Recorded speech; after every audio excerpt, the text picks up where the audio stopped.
Baik, sepertinya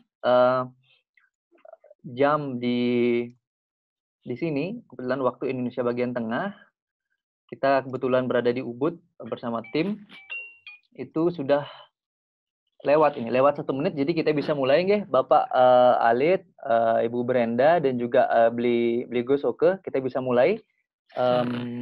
Baik, selamat siang semuanya, kawan-kawan. Semoga dalam keadaan sehat. Kita masih berada di musim pandemi. Jadi Bapak Ibu semuanya mudah-mudahan dalam keadaan sehat dan juga jangan lupa jaga kesehatan dan jangan lupa jaga kewarasan. Kembali lagi di acara webinar kita yang kedua, yaitu dengan topik obrolan santai melihat potensi sumber daya air dan solusi konservasi air di Bali. Jadi sebelum kita mulai Bapak Ibu sekalian, webinar kita yang pertama itu memiliki topik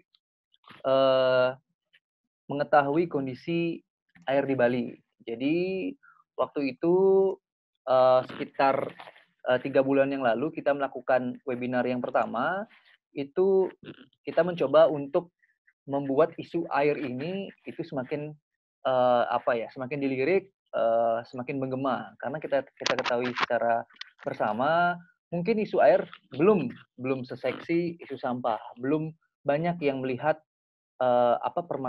air ini yang ada di Bali terutama itu bermasalah.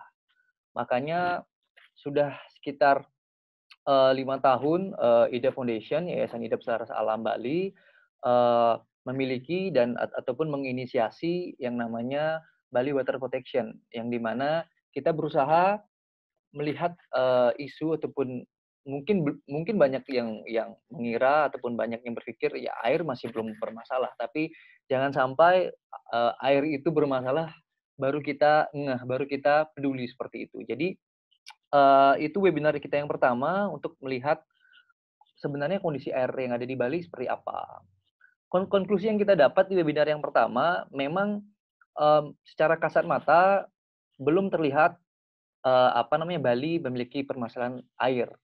Tapi banyak prediksi-prediksi yang kita lihat di berbagai media, ya 5 tahun mendatang, 10 tahun mendatang, Bali itu kan krisis air. Karena beberapa tanda-tanda sudah mulai muncul, Bapak Ibu sekalian dan teman-teman. Ya, salah satu contohnya intrusi air laut di daerah pesisir, terus banyak perusahaan-perusahaan ataupun mungkin pengembang wisata, pengembang destinasi wisata, hotel, restoran yang menggunakan air tanah secara eksploitasi seperti itu, mengeksploitasi air tanah secara besar-besaran. Apalagi ya Bali dengan kita tahu sangat tergantung kepada dunia pariwisata, cukup banyak sekali memanfaatkan air tanah yang dimana seharusnya air tanah merupakan cadangan, bukan menjadi istilahnya komoditi, bukan menjadi kita bergantung kepada air tanah. Seharusnya air tanah merupakan cadangan karena yang kita pakai, yang kita olah seharusnya adalah air permukaan. Nah, itu dia menggugah kami dari Yayasan Hidup Selaras Alam dengan program Bali Water Protection ini untuk membuat webinar kita yang kedua, yaitu melihat potensi sumber daya air dan juga kita ingin tahu juga nih solusi konservasi air yang ada di Bali. Jadi yang kita undang pun juga adalah expertise, yang kita undang juga adalah saintis yang sudah malang melintang dalam dunia konservasi air di Bali, begitu. Jadi itu dia latar belakang kami itu untuk membuat webinar kita yang kedua. Jadi sebelum kita lanjut, mungkin saya akan memperkenalkan narasumber kita. Kita ada 3 narasumber. Yang pertama itu sebagai narasumber yang pertama adalah Ida Bagus Oka Agastya. Mungkin Swastiastu, Bli Gosoka. Bisa di unmute dulu mungkin. Swastiastu, sorry. Swastiastu, Bli. Ya. Bli Gosoka ini kita udah sering banget lihat di postingan Instagramnya YGI ya, Bli ya. Sepertinya sudah berkeliling-keliling kemana-mana untuk mendalam belajar karena background-nya itu ini Bli ya, sekolah geologi ya, teknik geologi. Jadi luar biasa sekali Bli. Saat ini adalah seorang sekretaris pengurus daerah dari IAGI tadi itu adalah Ikatan Ahli Geologi Indonesia yang di Bali gitu beliau. Ya. Baik. Dan juga sekarang juga tergabung di Mahanta Geoscience Consultant beliau. Ya, benar. Betul beliau. Ya. Baik. Wah, sebenarnya pingin sekali membahas publikasi ilmiah, prestasinya karena banyak sekali ini. Mungkin nanti bisa beli sendiri yang ceritakan untuk mempersingkat waktu seperti beli. Itu semua beli. Beliau adalah pembicara kita yang pertama. Lalu kita lanjut yang kedua. Halo, selamat siang Ibu Brenda. Selamat siang. Wah, senang sekali Ibu Brenda bisa hadir di webinar kita yang kedua. Saya yakin teman-teman kalau yang sering ke Ubud pasti sudah tahu, pasti sudah banyak mengetahui harumnya nama Ibu Brenda. Kalau yang suka belanja ke Bali Buddha, beliau adalah salah satu adalah owner dari Bali Buddha, dan Ibu Brenda sudah dari dulu sering bekerja sama dengan Yayasan IDEP dan sangat memang terkenal sekali sebagai istilahnya businesswoman yang malang melintang dalam dunia sosial, juga banyak membantu kita di Yayasan IDEP selama ini dalam pergerakan aktivisme dalam dunia lingkungan Ibu Brenda ya. Ibu Brenda adalah pembicara kita yang kedua. Terima kasih Bu Brenda sudah hadir. Nanti kita akan ngobrol lebih banyak lagi. Ibu Brenda nanti bisa sharing sedikit apa sih yang sudah dilakukan Ibu Brenda sendiri dan juga mungkin Bali Buddha terhadap penyelamatan ataupun konservasi air yang ada di Bali. Terima kasih Bu Brenda. Baik, kita akan lanjut lagi ke pembicara kita yang ketiga, yang terakhir. Swastiastu, Bapak Rusalid. Perkenalkan, beliau bernama I Gusti Made Rusalid. Kebetulan hari ini sedang ada di Australia, Bapak Alid nggih. Bisa di-unmute, Bapak? Masih di-mute? Ya, Swastiastu, Bapak. Selamat siang. Terima kasih sekali, Bapak. Jauh-jauh ya. Terima kasih mungkin ini dengan adanya online ini, webinar online. Jadi biasanya kita seminarnya offline, kita bertemu sekarang dari jauh pun. Dari Australia berarti Bapak ini nggih? Mungkin. Dari Australia. Kalau boleh tahu di bagian mana Bapak? Australia di bagian mana? Barat, di Perth, Oh, di barat jadinya. Ya, betul. Berarti jamnya tidak terlalu jauh Bapak ya dari jamnya sama ya, sama ya. Dari Bali. Baik, sepertinya kalau teman-teman kalau Pak Rusalid pasti sudah banyak yang tahu Malang Melintang 2017 kemarin sempat mendapatkan ini Pak ya, penghargaan dari Kick Andy ya, Kick Andy Heroes 2017 ya Pak ya? Ya, betul. Ya, jadi kalau mau pingin tahu lebih banyak silakan di Google saja nama Pak Rusalid, banyak ada di di Google. Jadi Pak Rusalid nanti mohon bisa dibimbing, bisa diceritakan pengalaman-pengalamannya. Kebetulan Pak Rusalid ini adalah founder Bapak ya dari BATI Bapak ya. Betul. Bali Appropriate Technology Institute yang ada di Kecamatan Selemadeg Pak nggih? Ya, Tabanan. Tabanan, Selemadeg Tabanan. Jadi Selemadeg Tabanan. Jadi sebenarnya 2 bulan lalu kita pengen ke sana Pak. Ternyata Pak Alid sudah di Australia dan dengan mungkin saat masih kondisi pandemi belum semua daerah membuka ininya ya, akses masuk. Jadi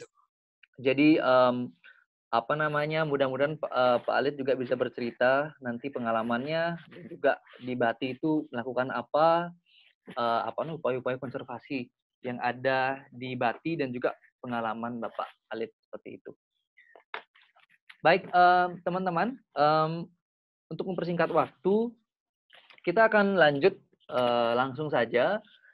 Kita akan beralih ke pembicara pertama. Jadi teman-teman bisa di-mute speakernya, mic-nya, lalu juga bisa di-mute videonya juga bisa dimatikan dulu.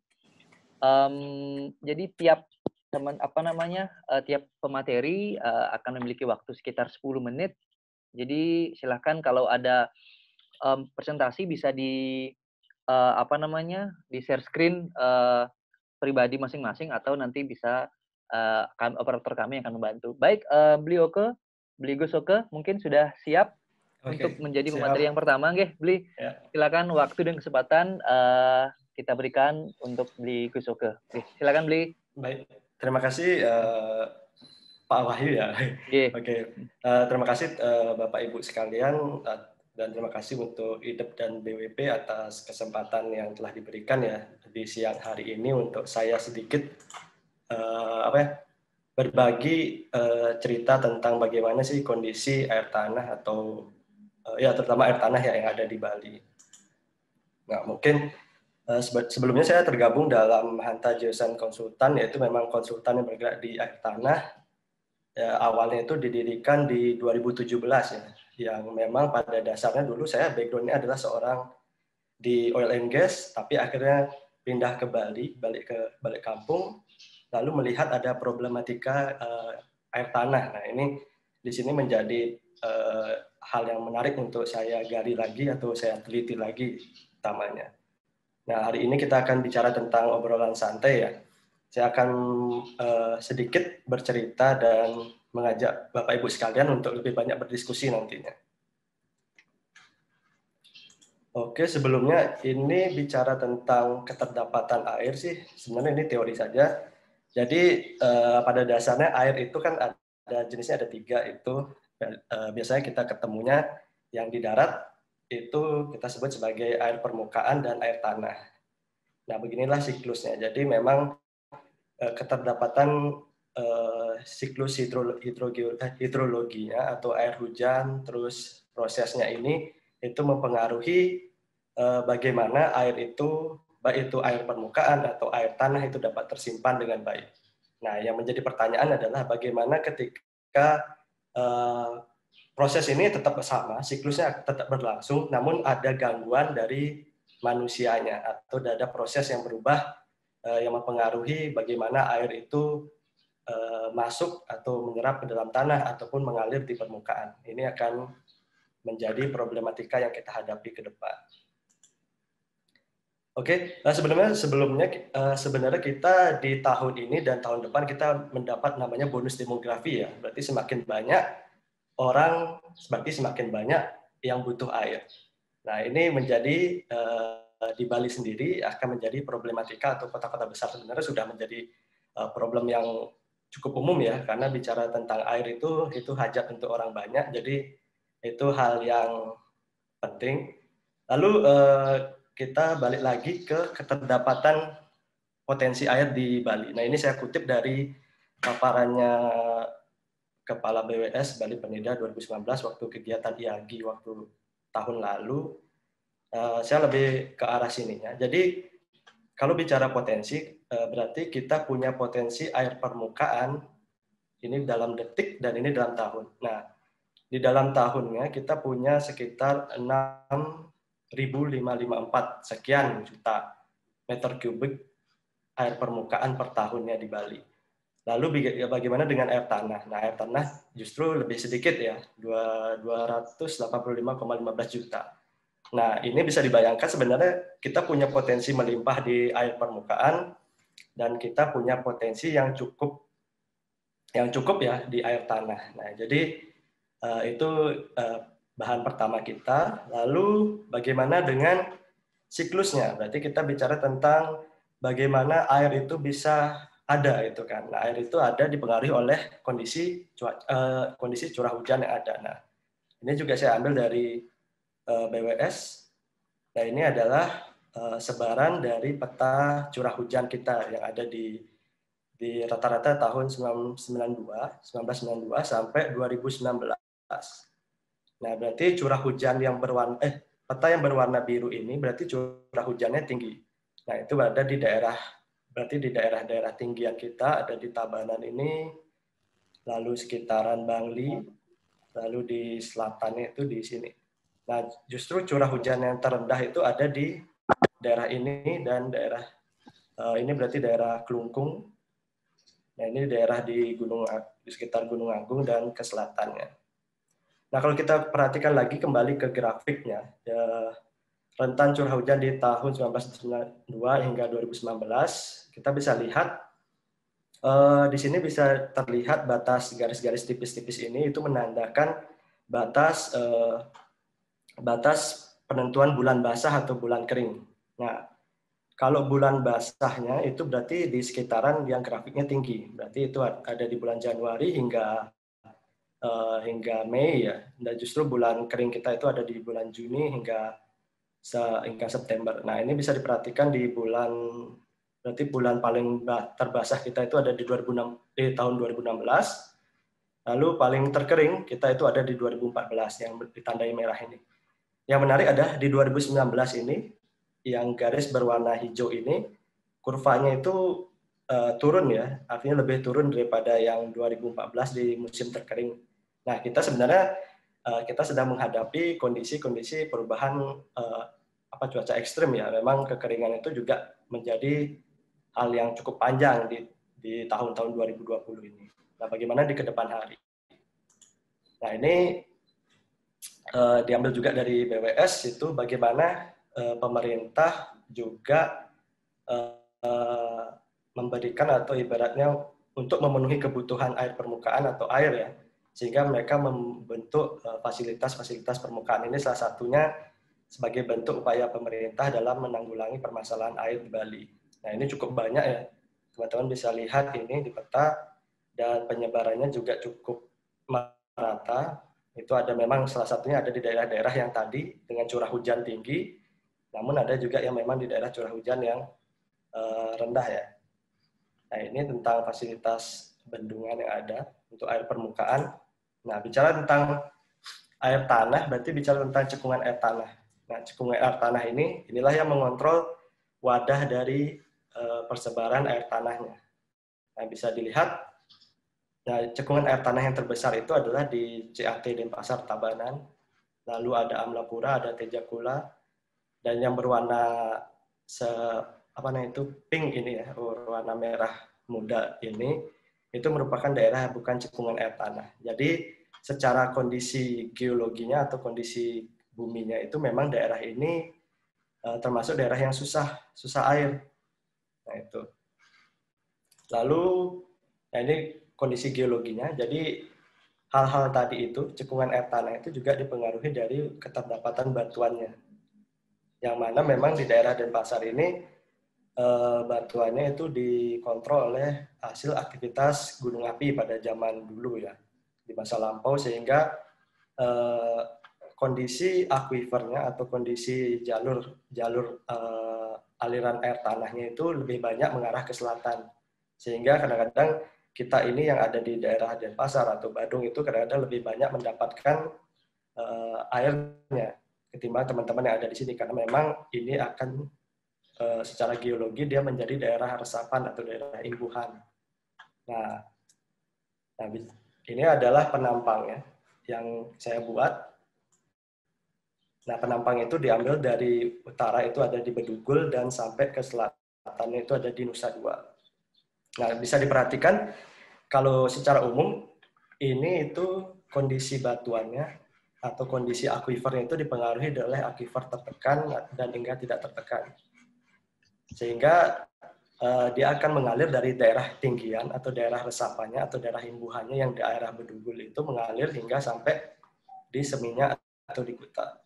Lalu jenis akuifer yang ada di Jimbaran itu di Nusa Dua itu akan berbeda. Dia lebih ke dipengaruhi oleh akuifer gua, yang mana itu nanti sistem sistem konservasinya atau bagaimana pemanfaatan air tanahnya justru akan berbeda dengan yang ada di daerah di utaranya.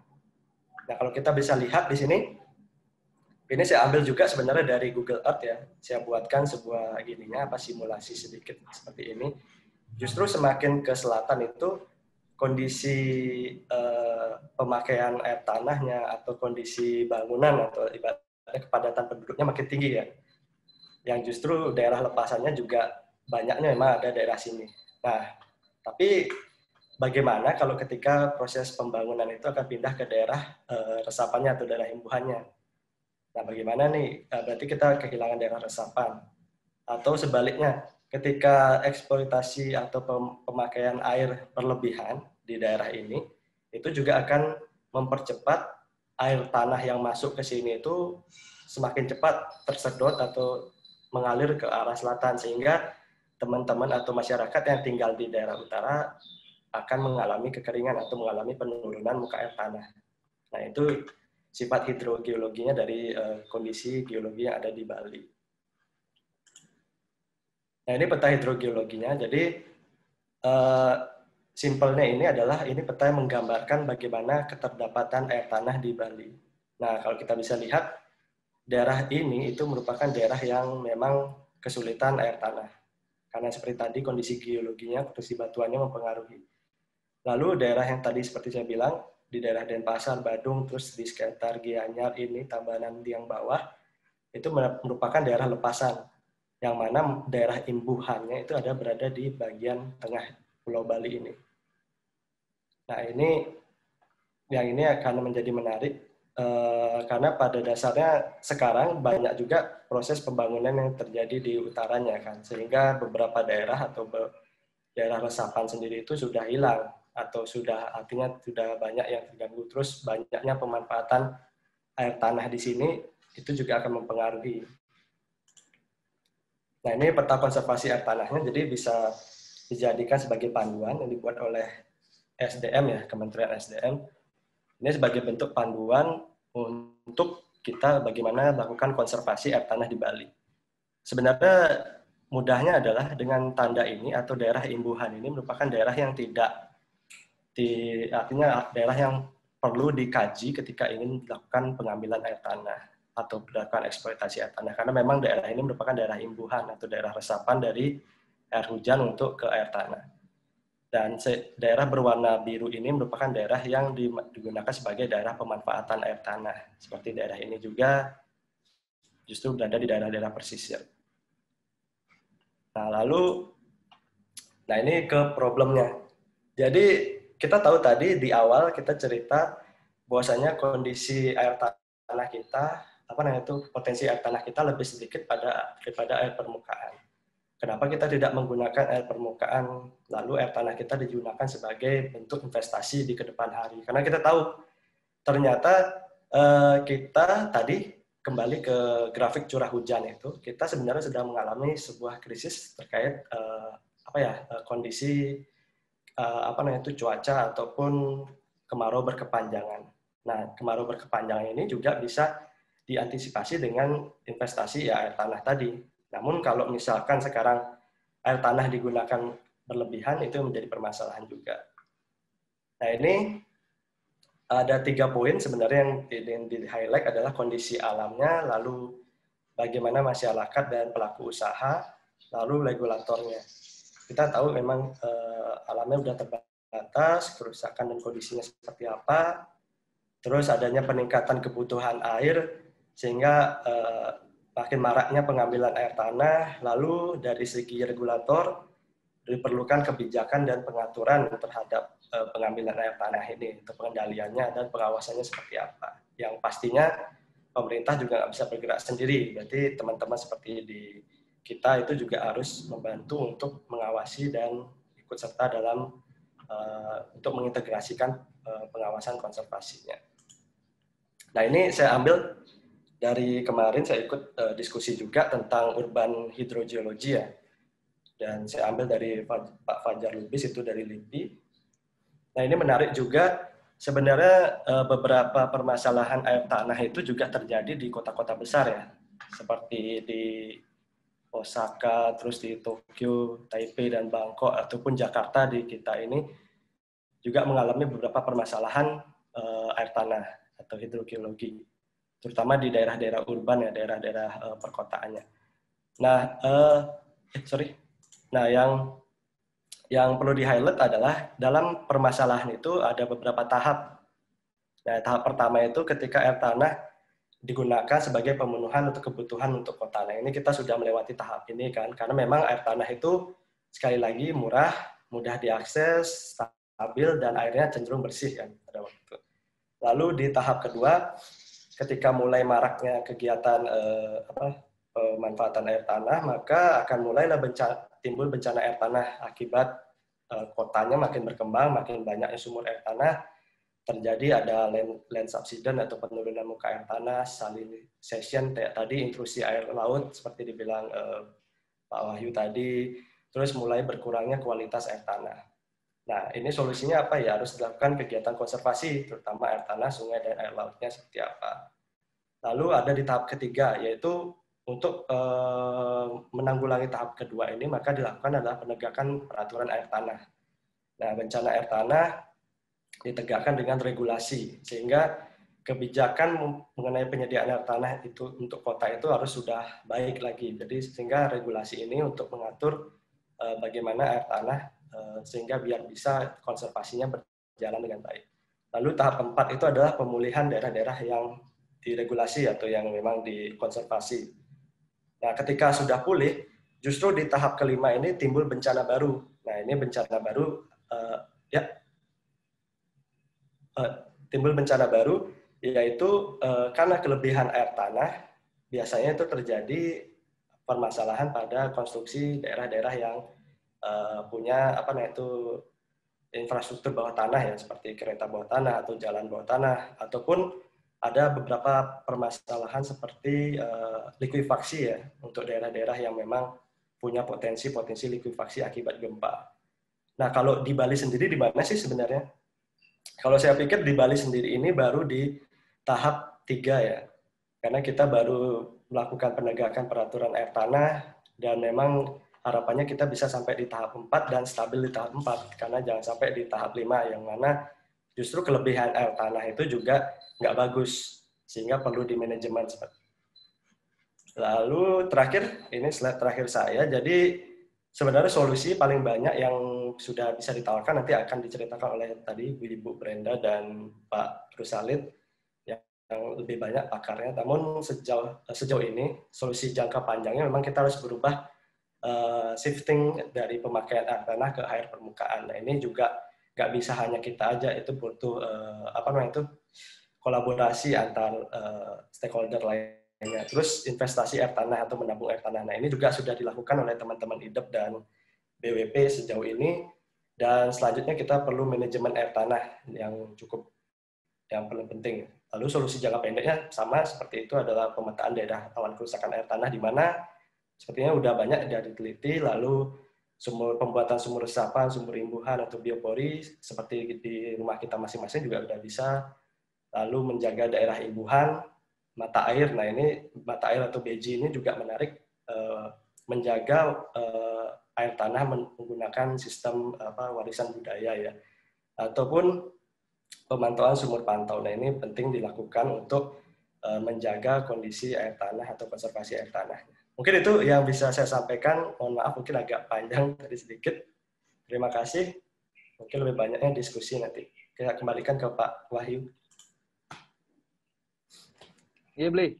Terima kasih banyak. Wih, luar biasa sekali penjelasannya. Ada gambar peta. Ternyata seperti itu kondisi air yang ada di Bali ya, geografinya yang ada di Bali. Jadi daerah-daerah imbuhan sudah banyak yang berganti menjadi pemukiman dan juga pertanian, Bli. Dan mungkin nanti bisa dilanjutkan kembali di saat proses diskusi tanya jawab. Satu poin penting yang saya tangkap luar biasa bagusnya tadi adalah air tanah harusnya sebagai investasi, Bli ya. Nanti bisa dielaborate lagi karena luar biasa sekali itu adalah nafas dan kunci program BWP dalam IDEP Foundation itu sendiri. Baik, Suksuma Blioke, kita akan lanjut ke pembicara kita yang kedua. Halo Ibu Brenda.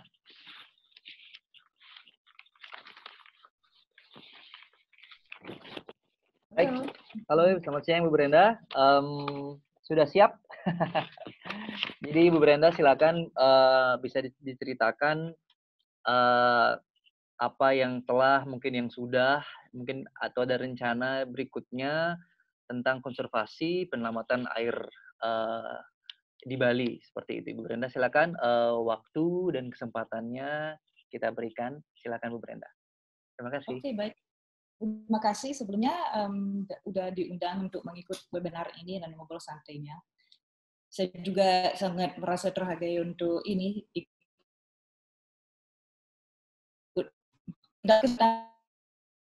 yang ahli apa-apa kecuali orang yang peduli, dan dengan mendengar presentasinya dari Pak Oka baru ini benar-benar itu menjadi dorongan lebih kuat lagi untuk menerapkan tips-tips yang atau upaya-upaya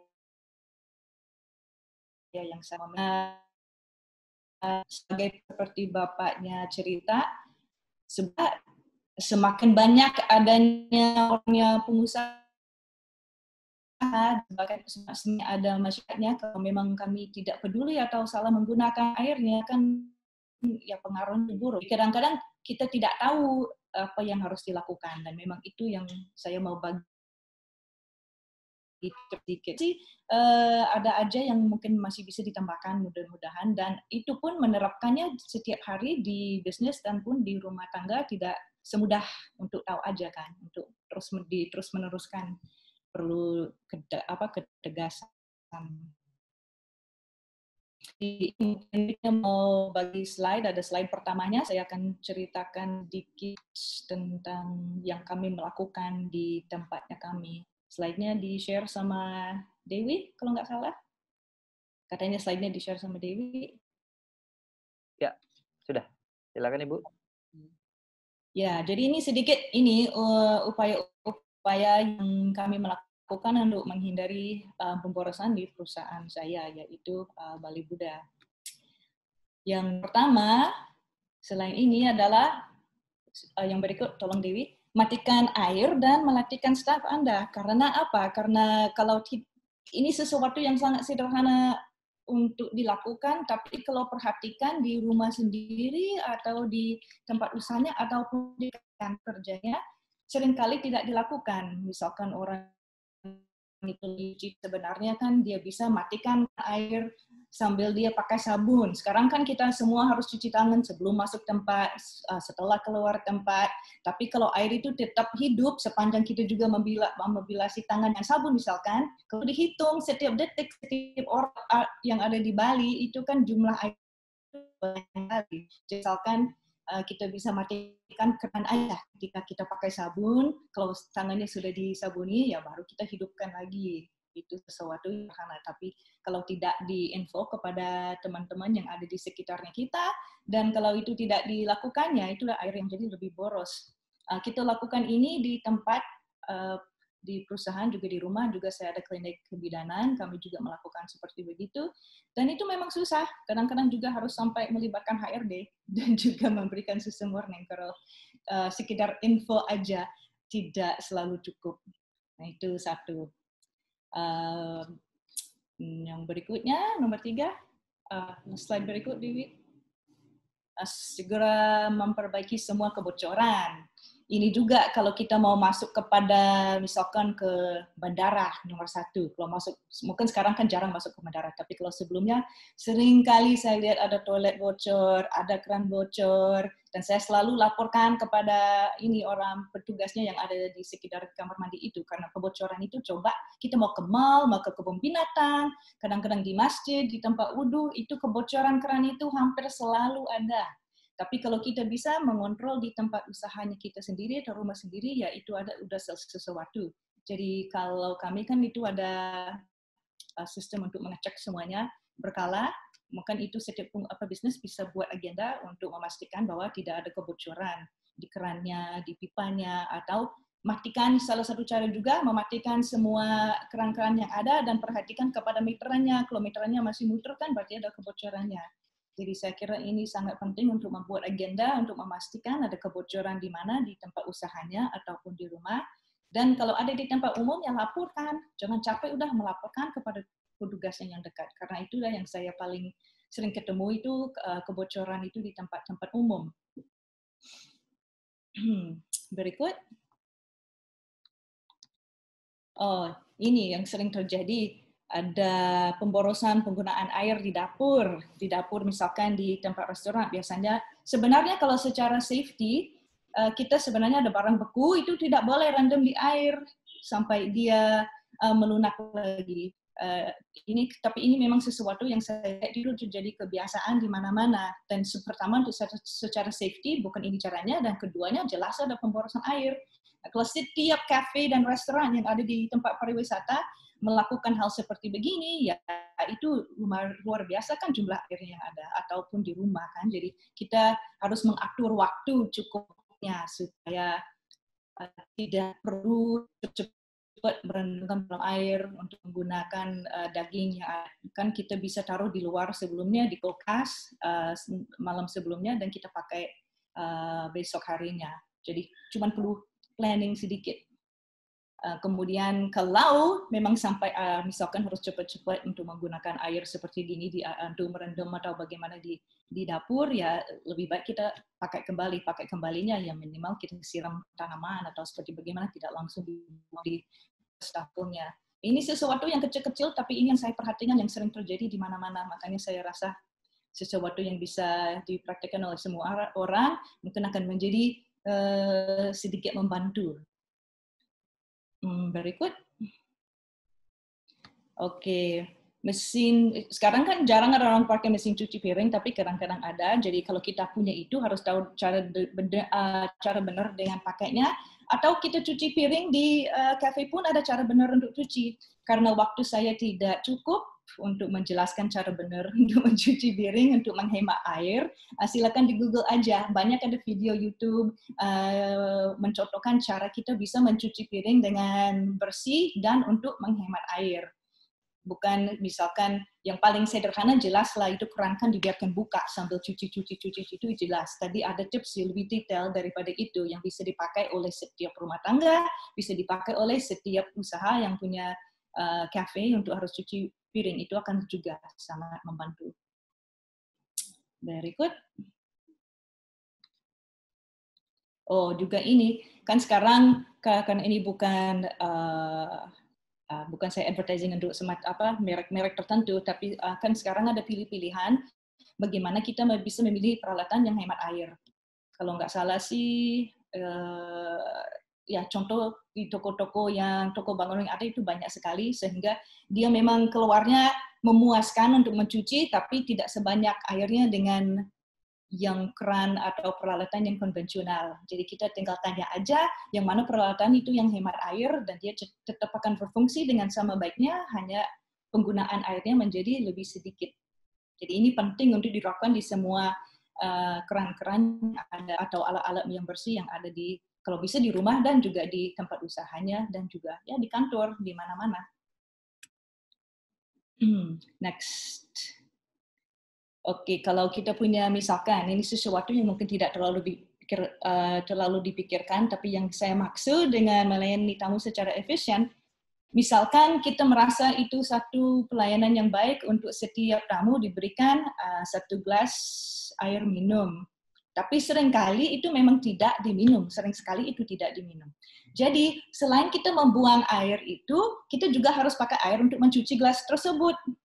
Jadi ada dua hal yang bisa kita kurangi penggunaan air, ya air yang tidak diminum dan air yang dipakai untuk cuci gelas yang juga tidak dipakai. Jadi kalau bisa, maksud saya secara efisien ya kalau orangnya minta untuk gelas air untuk meminum, ya baru kita sediakan. Kalau tidak, ya tidak kita langsung sediakan tanpa dia minta. Kendalanya, seringkali orang merasa bahwa itu adalah pelayanan yang mungkin kurang bagus, misalkan karena tidak langsung disajikan air minum. Itu juga terjadi ketika di lingkungan kita di awalnya tidak menggunakan pipet atau sedotan. Sedotan kan sesuatu yang biasa disajikan sekalian dengan minuman, tapi karena kita mau menjaga lingkungan dari sampah yang tidak dibutuhkan, kami tidak sediakan sedotan kecuali diminta sama tamu. Yang kami pakai juga yang gelap, yang kaca sih, tapi itu pun kami berusaha untuk tidak berikan kecuali diminta. Dari segi staff itu cukup mudah diterapkan, tapi dari segi pelayanan kadang-kadang orang merasa bahwa pelayanannya kurang top atau bagaimana, tapi harus ada sedikit edukasi jadinya supaya mereka paham bahwa ini upaya untuk konservasi air atau tidak membuat sampah yang berlebihan. Lama-lama itu dihargai sama pelanggan, tapi memang butuh proses dan sedikit edukasi. Berikut.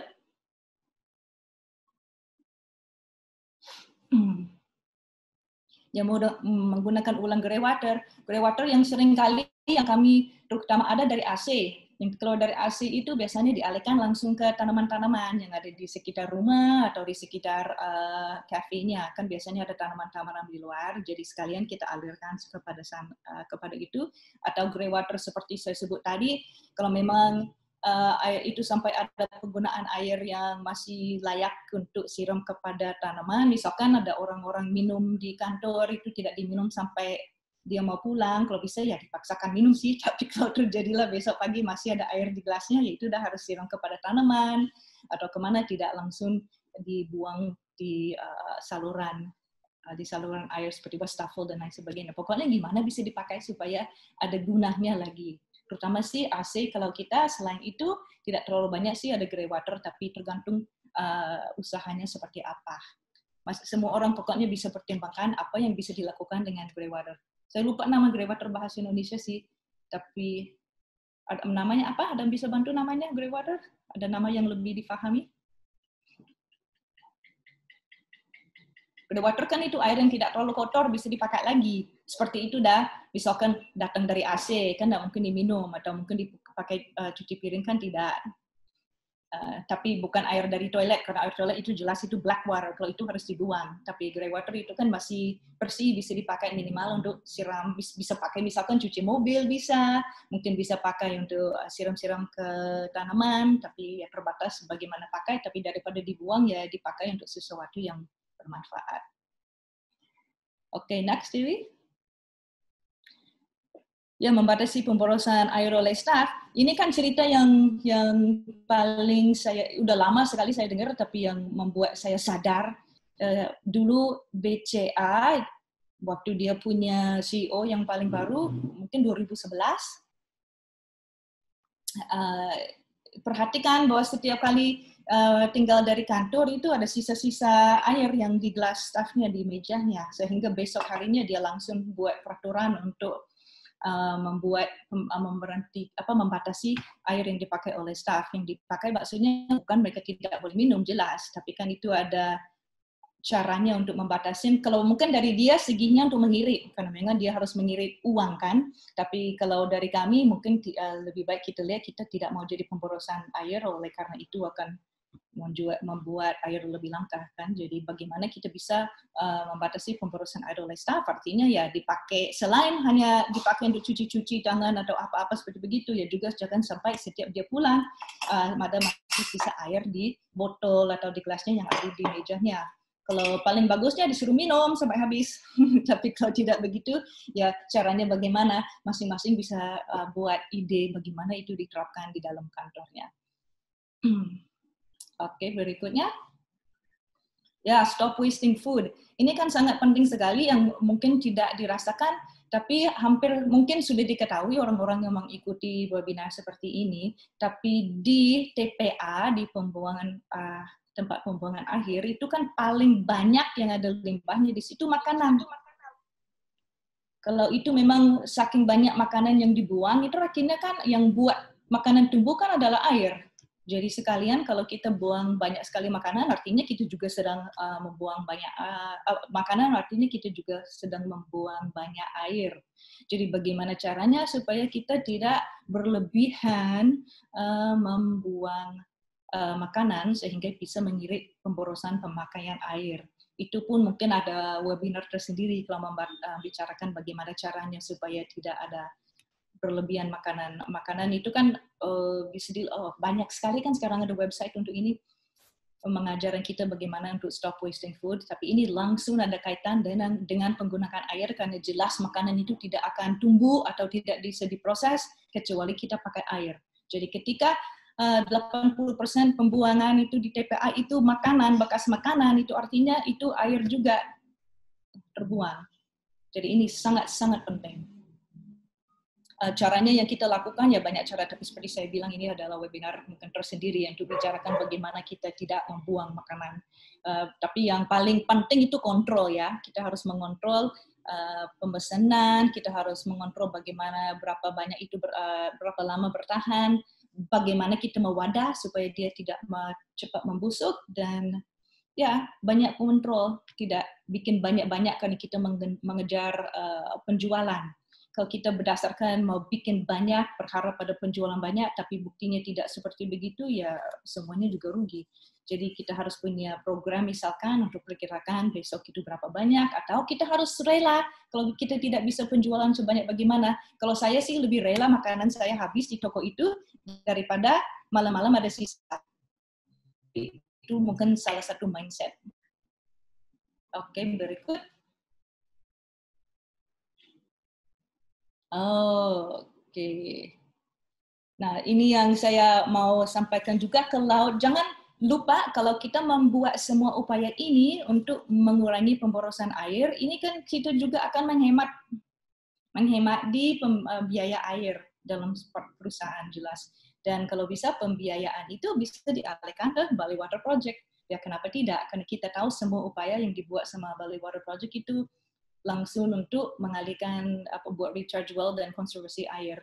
Jadi dengan mengadopsikan cara-cara efektif ini untuk mengurangi penggunaan air, kita bisa pengaruhi kepada profit di perusahaan. Beberapa tanah yang saya baru menyampaikan, ya ini mudah-mudahan tidak akan sia-sia dan ini adalah sesuatu yang bisa dipakai kembali untuk mendukung Bali Water Project. Karena kalau kami sendiri sangat puas sekali dengan program dan yang dilakukan setiap harinya, bahkan sekarang kita mau menerapkan di perusahaan, di tempat headquarters kita membuat sumber resapan dan juga di rumah saya sendiri. Dan mudah-mudahan ini akan jadi sesuatu yang bisa dilakukan oleh banyak orang sehingga Bali menjadi aman dari sisi air. Oke, itu aja dari saya. Semoga tips-tips itu walaupun tidak banyak sesuatu yang kayaknya tidak dalam sekali, tapi mudah-mudahan kalau dilakukan oleh semua orang memang bisa berefek positif. Baik Bu Brenda, terima kasih banyak. Luar biasa sekali. Mungkin terlihat sederhana, tapi kalau tidak dilakukan akan menjadi permasalahan yang cukup besar ya Bu Brenda ya. Jadi Bu Brenda ini sudah lama sekali support Yayasan IDEP dan terutama juga di Bali Water Protection ini sudah lama sekali kita bekerja sama dalam isu-isu lingkungan ya Bu Brenda ya, penyelamatan lingkungan. Jadi terima kasih sekali. Ada poin penting juga yang berhasil saya tangkap. Jadi di Bali Buddha juga ada untuk hemat air, penghematan air, menjaga air di kantor, di toko itu menjadi salah satu penilaian staf oleh HRD ya Bu Brenda ya. Itu luar biasa. Itu mungkin bisa nanti dicontoh kepada kantor-kantor lain ya sebagai mungkin bisa hemat listrik, hemat air dan juga tidak menyanyiakan makanan juga, itu menjadi penilaian untuk staf ya. Seperti itu. Jadi luar biasa sekali. Tadi untuk grey water itu air limbah domestik Ibu. Mungkin bahasa Indonesianya. Jadi ada cuci piring, di dapur juga ada limbah dari toilet ataupun WC seperti itu, bisa dipakai untuk menyiram tanaman seperti itu. Baik, terima kasih Bu Brenda. Kita akan lanjut ke pembicara yang ketiga. Nanti beliau dan Bu Brenda boleh dilanjutkan saat tanya jawab. Kita akan lanjut dulu ke pembicara yang ketiga. Swastiastu Bapak Rusalid. Ya. Swastiastu. Ya, Bapak silakan waktu dan tempat kita persilahkan untuk menyampaikan pengalaman. Nanti Bapak bisa langsung kalau ada foto, ada gambar bisa langsung di share screen ke Zoom meeting pada webinar pada kali ini. Silakan Bapak ngiring. Ya, pertama-tama terima kasih untuk kesempatan ini saya diberikan sebagai narasumber. Saya senang sekali karena ini adalah obrolan santai, jadi saya jadinya santai ya, jadi saya tidak menyiapkan PowerPoint seperti pembicara-pembicara Pak Ukur tadi dengan Ibu Brenda, dan saya juga tidak tahu caranya karena ini pertama kali saya meeting di Zoom, gitu, bagaimana caranya untuk membuat PowerPoint ke Zoom begitu, belum pernah, mungkin lain kali. Ya oke, sekarang saya merasa setiap kali saya pulang ke Bali, saya tinggal di Australia, tetapi sebagian waktu saya juga saya tinggal di Pulau Bali. Tapi kebanyakan saya sebenarnya berkeliling kemana-mana di dunia ini ya, boleh dikatakan dalam 36 tahun terakhir ini mungkin sekarang ini sejak bulan Februari sampai sekarang ini saya tinggal di satu rumah paling lama dalam 36 tahun terakhir. Kalau gitu saya di Afrika, di Asia, atau di Hawaii, di Amerika, dan lain sebagainya.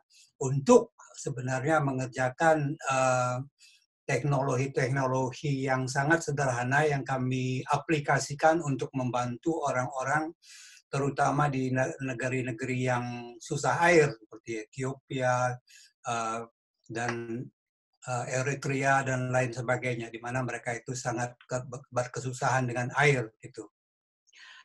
Setiap kali saya pulang ke Bali, saya merasa saya berada di paradise ya, seperti surga rasanya melihat, apalagi di daerah Tabanan di mana saya dilahirkan, di mana saya membangun BATI, Bali Appropriate Technology Institute, di pinggir tanah di mana saya membangun institut itu ada sungai. Sungainya tidak besar, tetapi selalu mengalir airnya sepanjang tahun.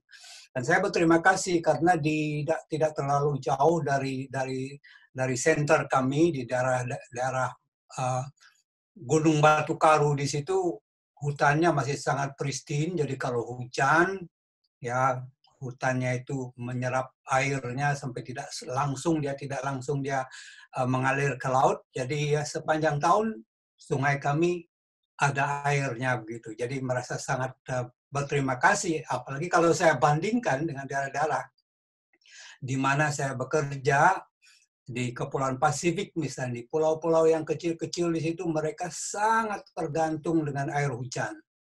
Dan mungkin juga kadang-kadang ada sumurnya, tetapi kalau mereka menggali sumur, terutama di Kepulauan Atol yang kecil-kecil itu, airnya payau gitu, seperti air laut sudah masuk gitu. Jadi mereka sangat menderita dengan ketidakberadaan air tawar. Jadi mereka sangat tergantung dengan air hujan. Di Ethiopia saya beberapa kali ke sana dalam tahun 75 misalnya, tahun 85, kita mungkin masih ingat bahwa terjadi kelaparan yang maha hebat di Ethiopia di situ, di mana di satu tempat saya kunjungi orang yang meninggal di situ 90 orang dalam satu hari ketika saya ada di situ rata-rata. Itu karena mereka mengalami remarkable weather change katanya, jadi perubahan cuaca yang remarkable, yang luar biasa lah pokoknya. Disebabkan karena mereka itu sudah menebangi pohon-pohon, hutan-hutan yang ada di situ, jadi tidak ada lagi precipitation, jadi penguapan dari pohon-pohon itu, sehingga air hujan pun jauh berkurang. Itu yang menyebabkan mereka kelaparan dan banyak orang yang meninggal ketika itu. Tetapi dalam 15 tahun saya bekerja dengan World Vision, saya baru ulang kali pergi ke Ethiopia membantu mereka masyarakat di situ untuk menanamkan hutan kembali, dan akibatnya memang luar biasa. Dalam sekian puluh tahun, hutan-hutan yang dulu hampir tidak ada kemudian menghijau lagi di daerah-daerah itu. Dan sekarang kita nggak pernah lagi mendengar kelaparan yang hebat seperti yang dulu. Di beberapa tempat yang lain seperti di Inner Mongolia misalnya, pinggiran Gurun Gobi, saya beberapa kali juga ke situ. Di sana memang air sangat susah sekali. Kalau saya katakan bahwa air itu susah, memang susah. Anak-anak biasanya mereka hanya bisa mandi 1 kali dalam 1 tahun. Bayangkan itu. Dan air yang didapatkan adalah dengan membuat lubang yang dalam, lalu salju dimasukkan ke situ. Kalau musim dingin, kalau musim hujan bagaimanapun kotornya, air-air yang dari halaman itu dimasukkan juga ke dalam lubang itu dan dibiarkan mengendap, dan itulah sumber air mereka. Nah, dibandingkan dengan hal yang saya alami di daerah-daerah yang betul-betul kritikal dengan masalah air, kita di Bali masih merupakan seakan kita hidup di surga gitu. Bahwa air kita masih melimpah, walaupun dikatakan barangkali nanti 5 tahun lagi, 10 tahun lagi, kita bakalan mengalami masalah karena terjadi terlalu banyak air yang sudah dikeluarkan dari dalam tanah dan lain sebagainya. Kita sudah mendengar sedikit tadi keterangan dari Pak Oker tentang dari hasil risetnya dan lain sebagainya. Nah, saya 20 tahun lalu kembali ke Bali membuat satu sarana sebenarnya tujuannya ini adalah untuk berbagi ilmu dengan pengalaman saya bekerja di banyak negara, untuk membuat satu institusi supaya orang-orang bisa datang ke tempat saya dan saya bisa berbagi dengan mereka untuk menyediakan air bagi masyarakat atau daerah-daerah di pedesaan dari manapun mereka itu, apakah itu dari luar negeri, dari mancanegara, ataupun dari Indonesia. Dan kami sudah bekerja aktif di dalam bidang ini di Indonesia, di Bali terutama dalam 20 tahun terakhir, di mana kami mengadakan seminar-seminar, pelatihan-pelatihan yang sifatnya learning by doing. Jadi kita memberi pelajaran dengan langsung praktik. Mereka datang dari Uganda misalnya, atau mereka datang dari Eritrea, datang dari Kepulauan Pasifik. Dan mereka membawa masalah-masalah, mereka bawa keberadaan kami, wah susah sekali mendapat air, ini, dan lain sebagainya. Nah, di Bati itu, di Bali Appropriate Technology Institute yang saya bangun, kita bahas bersama-sama permasalahan itu, kemudian berusaha dengan datang dengan memberi jawaban atas permasalahan mereka. Jadi pada prinsipnya ada beberapa teknologi yang kami kemukakan, yang kami berikan kepada mereka, yang hampir setiap tahun itu ada yang ilmu-ilmu seperti bagaimana caranya membuat pompa hidrolik rem pump. Pompa hidrolik ini saya sudah ciptakan di Bali tahun 70-an. Tahun 70-an, akhir-akhir tahun 70-an itu saya memasang pompa hidram dan akibatnya luar biasa memang karena air bisa naik ke atas gunung. Dan sekarang pompa hidram ini sudah menyebar di Indonesia, di Timor Leste, di Afrika, dan di lain sebagainya. Dan ini luar biasa, tanpa pakai listrik, tanpa pakai bensin, dia bisa menaikkan air. Terakhir saya dengar di daerah Alor, ada anak puasa yang saya latih, bisa menaikkan air vertikal setinggi 300-an meter. Itu luar biasa, hanya dengan tenaga air yang mancur saja. Itu kami berikan di dalam training kami. Kemudian yang paling banyak barangkali, paling efisien, yang bisa menjawab permasalahan air yang paling banyak itu adalah penampungan air hujan. Kita tadi banyak mendengar tentang air, yang bagaimana caranya mengkonservasi air dan lain sebagainya. Sebenarnya kita di Bali, saya lihat dari Google, rata-rata air hujan, curah hujan yang ada di Bali itu sekitar 1.750 mm per tahun, dari 1,7 meter.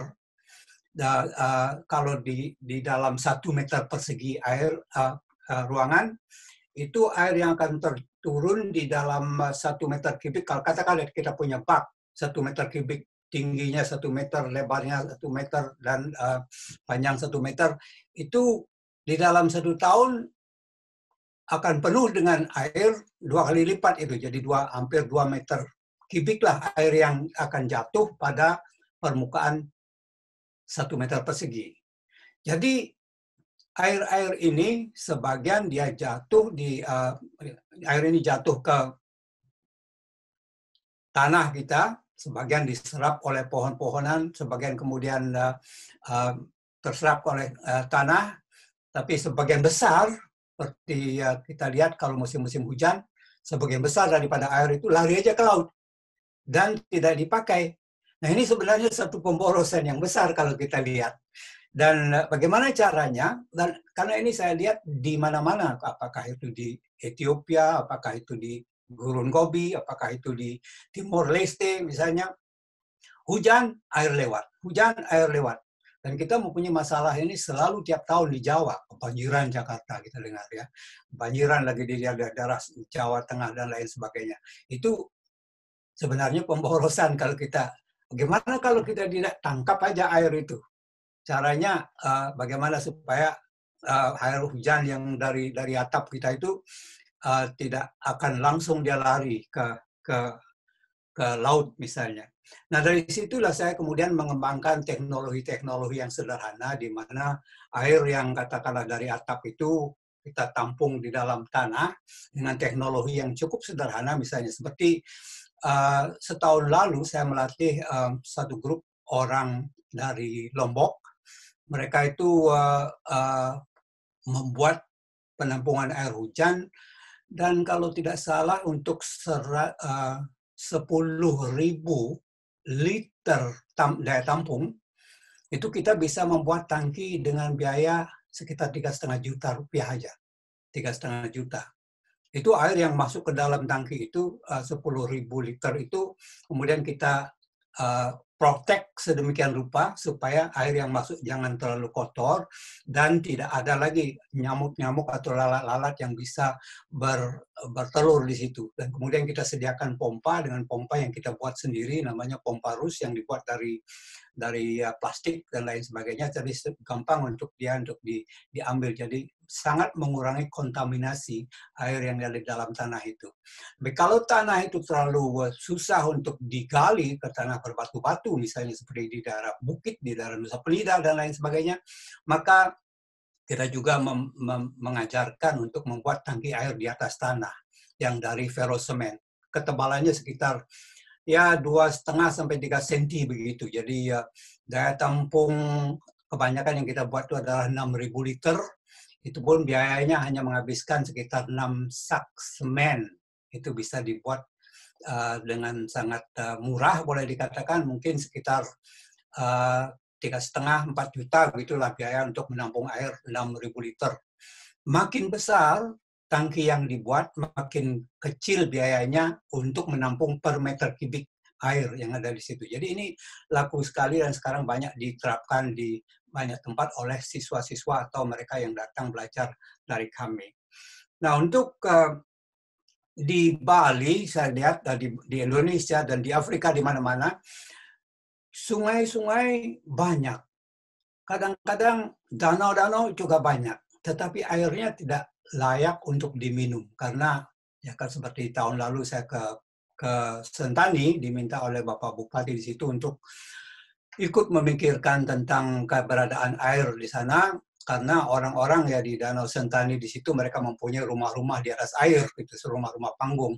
Sebelah sini mereka buang air, sebelah sini mereka mengambil air untuk minum. Wah, itu nggak sama sekali, nggak hygiene ya. Jadi kita siapkan di training kami bagaimana caranya untuk membuat penyaringan air yang sederhana, seperti ya kita mengadopsi teknologi yang mungkin sudah dipakai oleh nenek moyang saja sejak berapa puluh tahun yang lalu, memakai paras awon. Kita tahu paras awon ya, sandstone kalau kita katakan itu, yang biasa diukir untuk di pura-pura itu ada orang membuat ukiran-ukiran. Ini paras itu yang kita pakai saringan. Air yang kotor ada di sebelah sini, kemudian dimasukkan, kemudian dia tersaring ke sebelah sini. Nah, air ini udah bersih untuk diminum. Itu kita terapkan.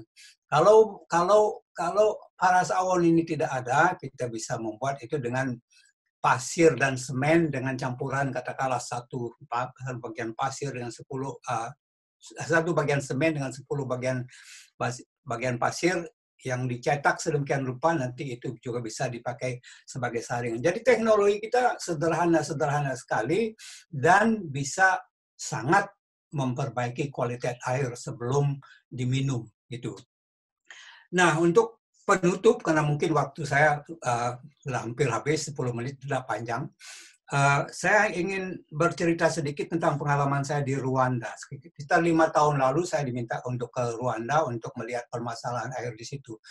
Mereka hidup di Rwanda itu dikatakan sebagai the country of 1,000 hill, jadi negeri dengan 1.000 pegunungan. Daerahnya berombak seperti ini. Jadi di sini tinggi, turun, tinggi lagi, turun, tinggi lagi, turun gitu. Jadi ya, nah di puncak-puncak di situlah, di atas gunung-gunung itulah orang Rwanda hidup. Nah, masalah yang besar terada di situ adalah ketika hujan turun dengan deras, katakanlah ada sekolah-sekolah gitu, atapnya kan luas. Ketika hujan itu turun dengan deras, dia jatuh di cucuran atap, dan dari cucuran atap itu dia akan mengalir pakai kecil. Dampak daripada aliran sungai kecil ini adalah gullying, artinya terjadi erosi, dan lama kelamaan itu erosi membawa air lama-lama tambah besar dan seterusnya. Nah, di situ pemerintah menyarankan supaya setiap sekolah itu atau gedung-gedung besar itu membuat biopori. Jadi di cucuran atap itu di semen seperti dibuat talang, bukan di talangnya bukan di atas tetapi di bawah. Di cucuran atap itu kemudian air itu akan mengalir ke dalam lubang. Lubang ini dalam dia ada yang sampai 20 meter dalamnya. Di situlah air itu mengalir, kemudian akan meresap ke dalam tanah. Persis seperti biopori cuma lebih besar itunya ukurannya. Kemudian saya berpikir, kenapa kita tidak semen saja biopori ini, jadikan dia penampungan air hujan. Dan itu yang kita lakukan. Daya tampung daripada biopori ini atau lubang yang kita semen di bawahnya itu sampai 40.000, 50.000 meter kubik daya tampungnya. Jadi sekolah-sekolah sekarang di Kigali di situ kebanyakan sudah dikasih teknologi yang kami terangkan di situ, dan dalam hitungan setahun 2 tahun puluhan ribu orang bisa menikmati air dari daya tampung yang kita perkenalkan di Rwanda.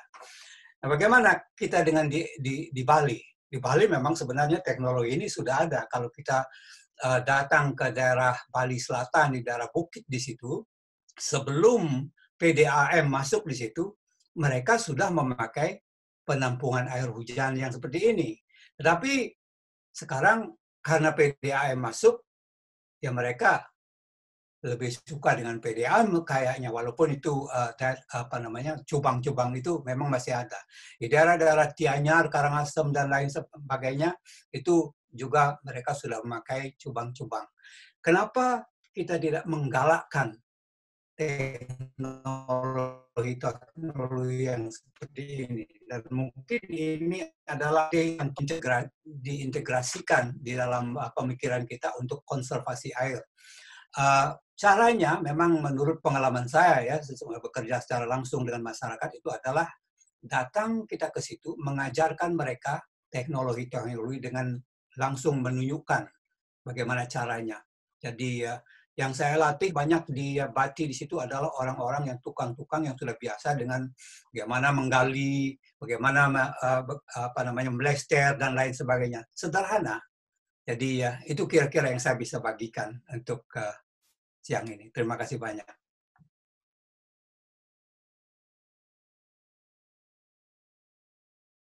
Bisa didengar? Baik, Pak Alid, sukses sekali. Wah, luar biasa sekali, sangat menggugah ya cerita dan pengalamannya. Dan ternyata ada beberapa, bagi saya pribadi, ternyata ada beberapa teknologi-teknologi baru, terutama kami berfokus kepada rainwater harvesting.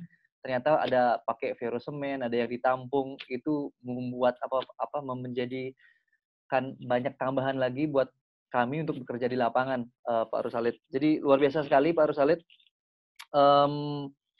2017 ya, mungkin yang belum tahu, Pak Rusalid ini juga sempat dianugerahi menjadi Kick Andy Heroes ya 2017 ya Pak Alid ya. Jadi yang mungkin bisa di Google kembali, lihat di YouTube, dengan berkat beliau membantu masyarakat terutama di Bali juga untuk mendapatkan air dengan sistem pompa hidram ya kalau tidak salah. Dan saya sebenarnya penasaran sekali Pak Alid dengan apa sih itu Rus pump atau pompa Rus.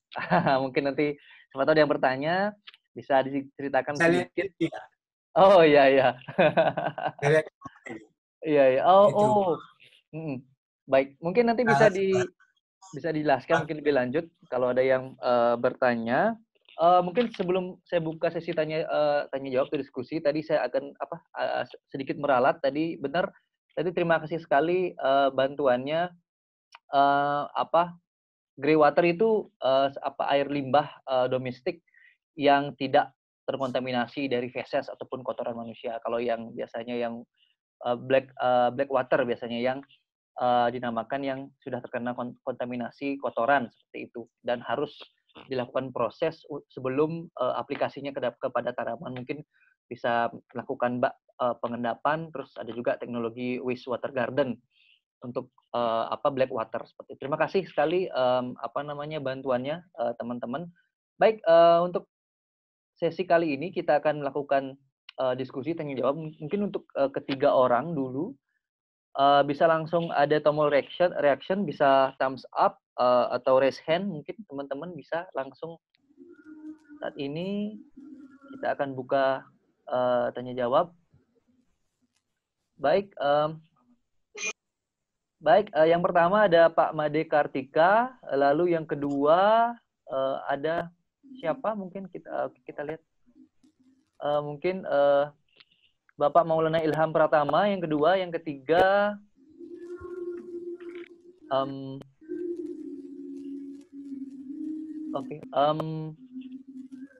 baik. Oke, ada juga satu pertanyaan juga di chat dari Ibu Made Denik Puriati dari SN Wisnu ya. Mungkin yang pertama silakan. Terima kasih. Saya Made Kartiko. Mungkin baru kenal sama Pak Rusli. Teknologinya bagus sekali terapannya. Saya asalnya dari Kupuan, Pak Rus. Kupuan Tabanan. Akhir-akhir ini, karena perubahan daripada pertanian saya, kebun kopi, dulu kopi yang kopi Bali itu sebetulnya air yang ada di Pupuan itu, yang mengalir di desa Pupuan itu bagus sekali, Pak. Banyak sekali. Tapi sekarang dengan perubahan daripada kebun saya pakai kebun itu kopi top, ternyata air itu berkurang. Memang untung juga pemerintah sudah membuat bendungan penampung air di daerah Subuk itu. Itu bagus sekali sebetulnya untuk menghindari terjadinya pembuangan air sungai. Jadi Pak Rus kan punya metode seperti pipa hidran itu. Mungkin kalau di Pupuan masih enak lah dengan air itu. Sekarang sudah ada PDAM-nya. Tapi yang saya pikirkan itu di Nusa Penida itu Pak Rus, ternyata di Blok Selat itu ada mata air besar sekali. Cuman untuk naiknya itu susah sekali. Apakah Pak Rus sudah pernah melakukan di sana dengan teori Pak Rus itu? Mungkin itu pertanyaan saya pertama. Yang kedua kepada Pak Oko Agastio ya. Saya lihat di Bali itu banyak penggunaan air tanah atau groundwater. Karena kita lihat hotel-hotel itu ada kolamnya di pinggir-pinggir pantai itu. Apakah ada pengendalian untuk penggunaan air tanah itu untuk keperluan hotel itu? Karena air tanah itu sebetulnya kalau menurut teori jangan dipergunakan untuk awal. Jadi pergunakanlah air air runoff itu, air sungai itu dulu. Berikutnya baru kita bisa mempergunakan air tanah. Karena apa? Hotel-hotel itu di pinggir pantai menggunakan air tanah, kalau banyak ditarik akan jadi industri aerobik sangat berbahaya. Apakah ada pengendaliannya? Untuk Ibu itu bagus sekali itu, saya lihat Ibu itu, tapi penerapannya sangat sulit sekali di lapangan itu untuk efisiensi air, seperti penggunaan air yang sudah terpakai. Mungkin di dalam teori green building itu ya bagus sekali sebenarnya, seperti yang dilaksanakan di Departemen PU. Jadi gedung PU itu merupakan green building, penggunaan semua efisien, baik lampu, baik air maupun segalanya. Mungkin itu, terima kasih. Baik, terima kasih Pak Made Kartika. Mungkin kita akan berikan kesempatan untuk narasumber untuk menjawab terlebih dahulu, baru kita akan lanjut ke pertanyaan berikutnya. Silakan Pak Rusalid mulai untuk menjawab pertanyaan dari Bapak I Made Kartika. Silakan. Ya Pak Made, saya kira memang saya sudah sempat lihat itu mata air yang ada di Nusa Penida. Tinggi sekali, mungkin 100 meter vertikal untuk dinaikkan ke desa yang terdekat di situ. Dan masalahnya dengan pompa hidran bisa dipakai di situ, tetapi air yang bakalan naik untuk sampai ke desa di atas itu, saya lupa nama desanya itu, bakalan sangat kecil, dan juga pekerjaan untuk menaruh pompa hidran di bawah itu jelimet, susah sekali karena air laut kadang-kadang itu naik dia, jadi sampai ke tempat tempat menaruh pompa itu agak susah. Jadi memang artinya kurang efisien lah kalau dipakai pompa hidran itu. Mungkin lama-lama yang teknologi yang bisa dipakai sekarang kan kita makin lama makin maju. Mungkin solar power, atau kalau sudah mulai ada listrik di situ, kita bisa pasang pompa submersible pump, jadi pompa yang bisa menaikkan air ke atas itu. Dan barangkali sudah ditangani sekarang itu. Kan sekarang ada dana desa yang sangat bisa untuk dipakai untuk menaikkan air setinggi itu. Itu kira-kira jawaban saya. Soal kopi yang Pak katakan di Pupuan di situ, saya tahu dam Titab Ularan di situ yang biayanya 500 miliar kalau nggak salah, itu sudah menampung air katanya. Mudah-mudahan sudah ya, terakhir saya ke situ belum menampung air, belum selesai dengan tuntas. Itu ya. Jadi air hujan yang saya katakan lari ke laut itu bisa ditahanlah untuk sementara, kemudian untuk dialirkan kemudian ke daerah-daerah yang memerlukan air di daerah-daerah Grokak dan lain sebagainya. Terima kasih. Baik, terima kasih Pak Alit. Mungkin yang kedua, Bli Oke bisa menjawab pertanyaan dari Pak Made Kartika, karena ini tiga narasumber langsung kena. Silakan Bli.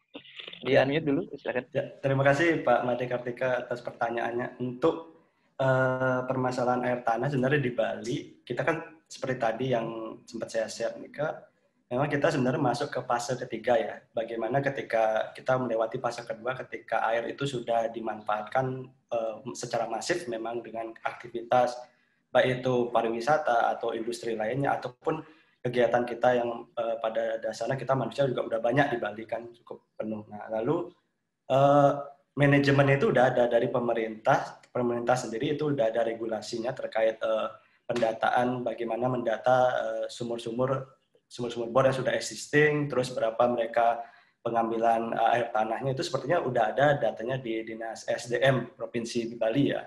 Itu mereka udah punya data itu.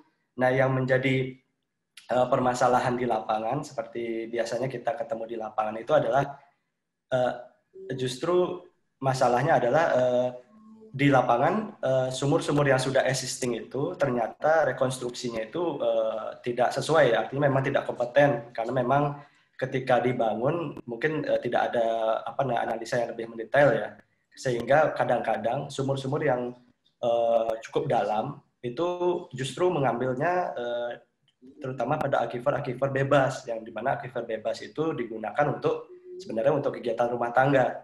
Nah, hal-hal seperti ini kan kita kadang-kadang nggak tahu nih hal teknis ini. Justru hal teknis ini yang disebut sebagai kebocoran secara teknis kan, yang harusnya dia mengambil air yang di bagian lebih bawah, tapi akhirnya ngambil air yang di bagian lebih atas. Nah, ini hal-hal seperti itu juga terjadi di lapangan. Namun kalau untuk bicara pengendalian air tanah, ya kita sudah di fase ketiga itu sih Pak. Jadi memang regulasi itu yang perlu ditegakkan lagi. Nah, kan kadang-kadang pengawasan itu juga nggak bisa dari dinas saja ya. Kayak kita kadang-kadang, saya sendiri sebagai konsultan juga kadang-kadang juga ikut mengawasi, nanti memberitahu, oh yang di sini konstruksinya seperti ini nih, kayaknya apakah harusnya digimanain sih dari pihak dinas. Nah, itu kan kita juga perlu membantu apabila kita memang menemukan case-case itu di lapangan. Itu terkait manajemen atau bagaimana penanggulangan atau regulasi yang ada di Bali, Pak, untuk pertanyaannya Pak Made Kartika. Mungkin itu, Bli Wahyu. Silakan. Terima kasih banyak beliau ke. Begitu Pak Made Kartika, jawaban dari beliau ke. Mungkin yang ketiga, karena langsung tadi bertanya kepada Ibu Brenda, mungkin Bu Brenda bisa menjawab ataupun memberikan statement sedikit soal tadi efisiensi sangat sulit ya dilakukan di rumah ataupun di kantor. Mungkin bisa dielaborate lagi tips dan triknya seperti itu. Silakan Bu Brenda. Memang sangat sulit dan tidak pernah menjadi mudah, apalagi kalau turnover staffnya misalkan kadang-kadang di musim tertentu kan tinggi, misalnya ada staff yang masuk keluar dan lain sebagainya. Jadi setiap staff yang datang harus ada training dan itu memang harus dilatih lagi, harus ada sign, kedengaran ya? Harus ada sign di masing-masing tempat untuk mengingatkan, harus ada yang paling penting harus ada kepedulian dari atasannya, karena kalau kita tidak peduli itu memang tidak akan jalan dan tidak boleh capek.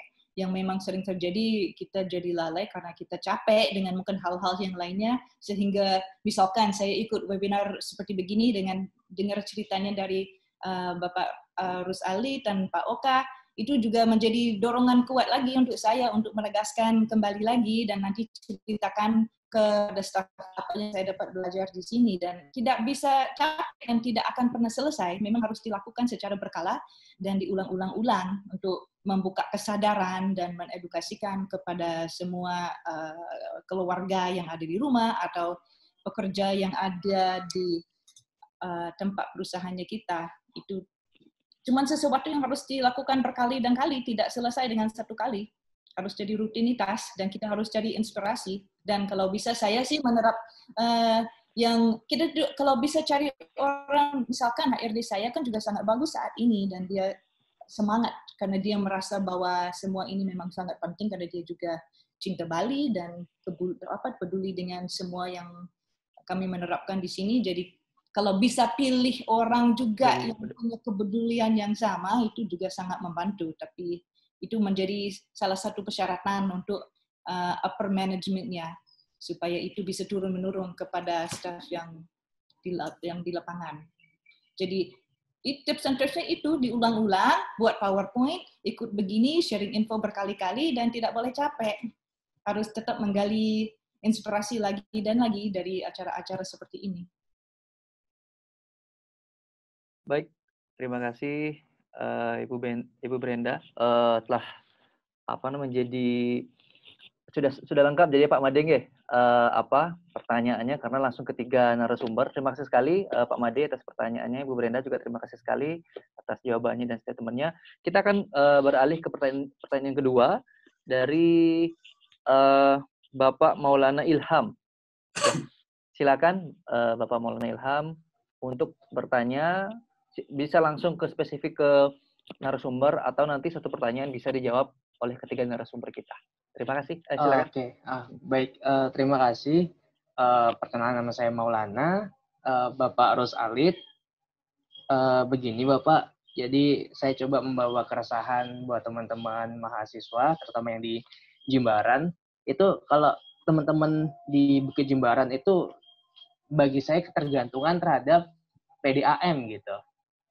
Jadi kalau misalkan PDAM terjadi masalah atau pipanya terjadi kebocoran, itu nanti teman-teman mahasiswa bakal kayak krisis air gitulah, sulit mendapatkan air. Misalkan mau mandi sulit, mau kegiatan praktikum sulit, dan sebagainya. Nah, saya pengen minta perspektif dari Pak Rus Alit, apakah solusi yang bisa diberikan kepada kami untuk membuat suatu yang bisa mendatangkan sumber air buat teman-teman mahasiswa. Baik, terima kasih Bapak.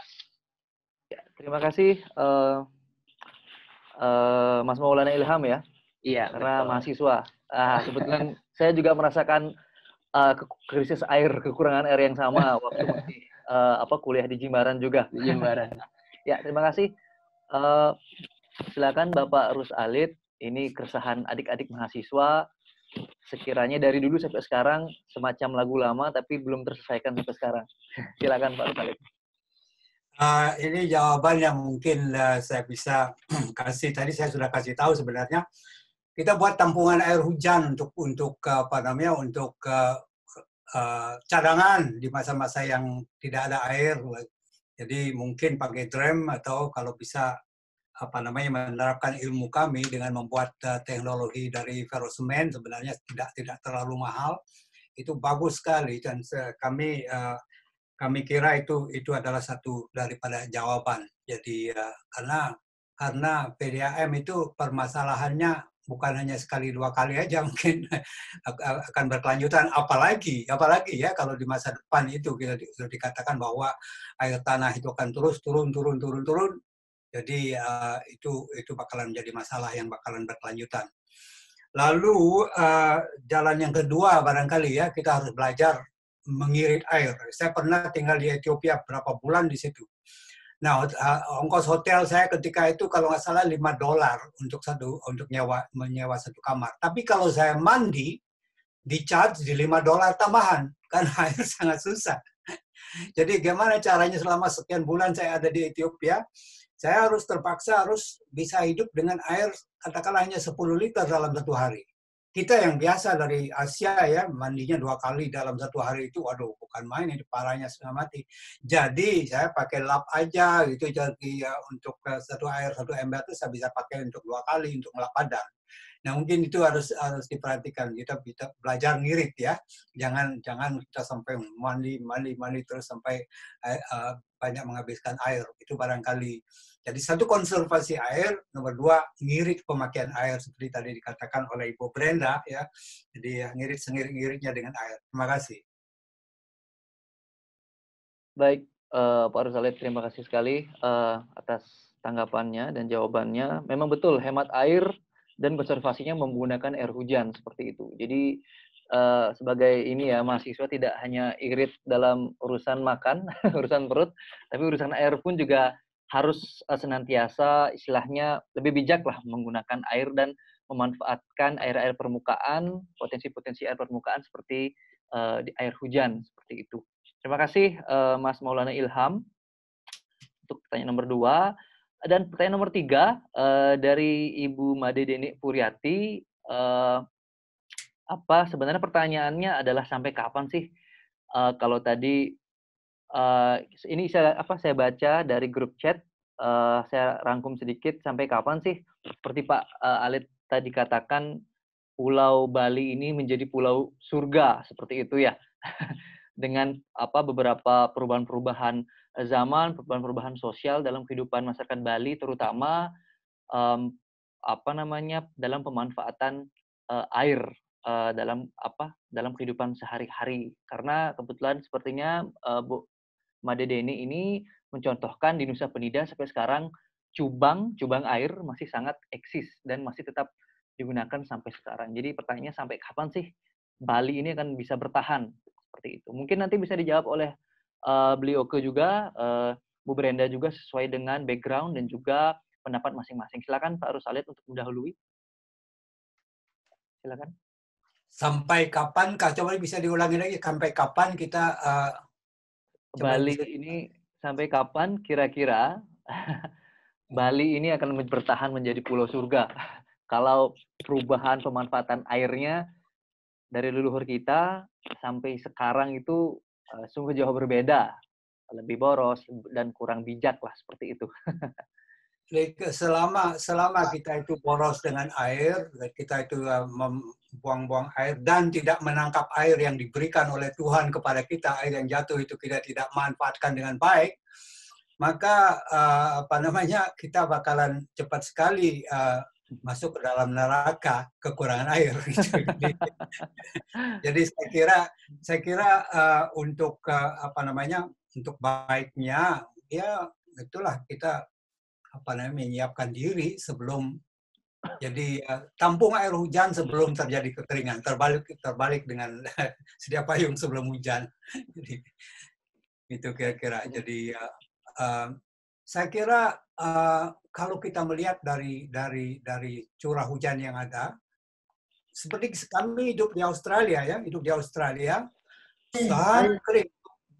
Benua Australia adalah benua yang paling kering di bumi dan mereka yang beberapa minggu yang lalu saya driving ke country ya, 1.000 kilometer di pantai barat Australia menuju ke arah utara. Hanya ada 2 sungai dan itu pun mengalirnya hampir nggak ada airnya itu. Nah, orang bisa hidup loh di situ. Apa yang mereka lakukan itu adalah semua rumahnya itu kelilingnya seluruhnya sekelilingnya itu ada abangan kalau kita katakan ada talang ya. Dari talang itu masuklah dia ke dalam tangki penampungan air yang debitnya sampai 200.000 liter, besar itu. Jadi ya, dari situlah mereka hidup. Andai kata dalam perjalanan itu saya punya mobil bocor, dia punya radiator, mati saya. Nggak ada air sekian ratus kilometer tuh. Jadi ya saya kira kalau selama kita memperhatikan, kalau mungkin harus terpaksa nanti kita harus hidup dari air hujan, saya kira surganya Bali itu masih bakalan cukup lama bisa bertahan. Kecuali terjadi perubahan iklim, tidak ada hujan lagi di Bali, ya masalah lah bagi kita semua. Baik, Pak Rusalid, terima kasih banyak. Mungkin bisa langsung Ibu Brenda dan juga Beli Gus Oka mungkin bisa menambahkan pertanyaan yang sangat menarik. Sampai kapan sih kita akan tetap menjadi pulau surga? Artinya surga kelimpahan air. Sampai kapan sih kita bisa bertahan seperti itu? Dan perbedaan-perbedaan apa sosial dalam masyarakat dalam bijaknya pemanfaatan air itu seberapa berpengaruh terhadap kondisi-kondisi air yang akan datang seperti itu. Silakan Bli dan Bu Brenda mungkin. Oke, mungkin saya sedikit aja. Ya memang ini menarik ya, bicara tentang air. Ini kan bicara tentang hajat orang banyak. Seperti tadi dibilang Pak Rusalid, terus praktikal yang dilakukan oleh Bu Brenda itu sebenarnya itu salah satu hal yang bisa kita lakukan sih di saat ini ya. Memang kita butuh hal yang artinya yang real yang bisa kita lakukan secepatnya dalam mengantisipasi seperti tadi menyedia payung sebelum hujan. Lalu mungkin ini challenging bersama juga. Memang pada dasarnya kita punya bonus demografi, artinya penduduk di Bali makin bertambah, artinya sehingga kebutuhan air makin meningkat, sehingga bagaimana menjaga itu adalah tantangan kita bersama. Itu teman-teman dari siapapun, Bapak Ibu sekalian, itulah bagaimana kita menjaga itu. Lalu mungkin yang perlu saya highlight dikit adalah sebenarnya di Bali kita sendiri sebenarnya sudah menganut paham tentang bagaimana memelihara air ya. Karena memang kita tahu sendiri, saya sendiri juga di Batur, bicara tentang Danau Batur itu kan banyak kaitannya tentang konsep adalah Dewi Danu ya. Artinya seorang dewi yang artinya yang cantik, artinya air itu ibarat dewi ya, karena dia cantik ya perlu kita jaga, perlu kita rawat sehingga manfaatnya bisa kita tetap rasakan bersama. Nah, sebenarnya metode-metode seperti Pak Rusalid bilang zaman-zaman dulu, seperti beji atau mata air itu, kayaknya itu salah satu konsep masyarakat kita zaman dulu untuk menjaga, mensucikan tempat air ya. Nah, itu mungkin hal-hal bagaimana kita melakukan konservasi dengan konsep budaya, mungkin itu yang perlu ditingkatkan, karena memang justru makin banyak pembangunan, makin banyak populasi kita di Bali, justru budaya juga ikut terancam dan air juga ikut terancam. Nah ini itu challenging kita bersama bagaimana mengkolaborasi antara budaya, bagaimana mengkonservasi air tanah, terus praktikal yang praktis yang memang bisa kita lakukan, baik itu di rumah, itu hal yang mungkin itu sangat berarti untuk kita saat ini. Mungkin itu bisa dilanjut lagi.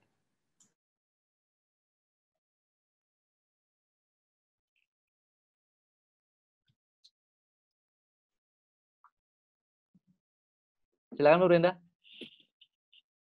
Untuk penambahan sepertinya karena saya bukan ilmuwan susah untuk menjawab, tapi mungkin sebagai sebagai orang biasa lah, kalau dipikirkan ya kan Tuhan aja yang bisa menjawab begitu. Dan yang saya tahu di Indonesia lah kan, dan agama yang ada masing-masing agama juga punya aturan-aturan mengenai bagaimana cara menghargai air dan cara menggunakan air. Jadi mudah-mudahan kalau semua bisa melibatkan agama masing-masingnya untuk melindungi air itu, ya mudah-mudahan itu menjadi sesuatu yang baik di mata Tuhan dan bisa membantu untuk menjaga kelestarian Bali. Baik Bu Brenda, terima kasih sekali atas tambahannya. Dari pertanyaan yang terakhir, karena mohon maaf atas keterbatasan waktu, kita cuma bisa hanya ada 3 penanya. Tapi sebelum kita tutup, sebelum kita simpulkan bersama, mungkin Bapak Alit, Bligus, dan juga Ibu Brenda bisa berikan kami sedikit closing statement tentang tema kita hari ini adalah potensi sumber daya air dan juga solusi konservasi air yang sebaiknya kita lakukan bersama. Mungkin ya sedikit saja closing statement agar bisa menggugah, agar bisa istilahnya mempengaruhi masyarakat, mempengaruhi kawan-kawan kita. Selepas dari webinar ini kita memiliki kesempatan untuk berbagi seperti itu. Silakan mungkin dari Bapak Rusalid closing statement untuk webinar kali ini. Ya, mungkin yang saya lihat di dalam masalah air ini, kita sangat perlu untuk memberikan penerangan-penerangan atau pendidikan kepada masyarakat supaya kita semua bisa berpartisipasi di dalam pelestarian air yang kita miliki di Bali. Saya kaget sekali beberapa bulan lalu, mungkin tahun lalu, saya ke Danau Batur ya, melihat keadaan danau di situ sangat berubah daripada 50 tahun lalu ketika saya ke sana pertama kali. Dan kita lihat adanya pertanian yang memakai chemicals, adanya ikan-ikan, keramba-keramba, dan saya lihat kualitas air sangat kurang. Jadi sangat perlu kita memberi pendidikan kepada orang akan arti dampak daripada lingkungan yang kalau dia diperhatikan dengan baik itu akan membawa bencana. Dan itu juga berlaku dari sungai-sungai kita di seluruh Bali. Itu kira-kira pendidikan.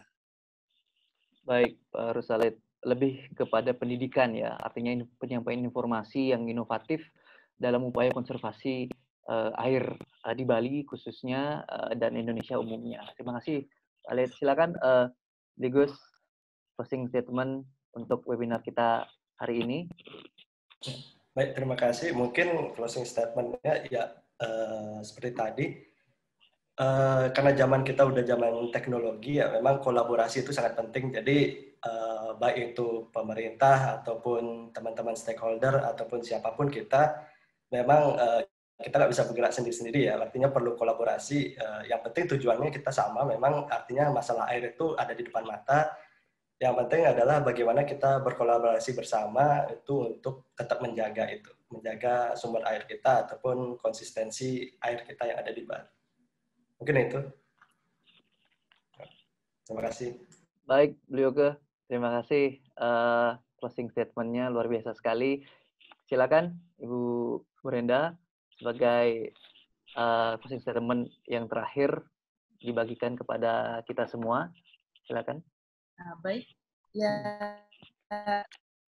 supaya kita tidak menjadi bosan untuk terus mendorongkan kepada kita, ya kalau bisa lebih baik ikut acara-acara seperti begini, karena sama seperti kita yang ya saya kembali lagi jadinya pakai agama sebagai contoh, masing-masing kan ada ibarat tertentu yang di recharge itu keimanannya kan setiap minggu atau setiap bulan kan, dengan cara supaya recharge istilahnya isi ulang kan baterainya. Kita juga butuh hal yang sama untuk meneruskan ide keinginan kita untuk menerapkan hal-hal baik terhadap lingkungan.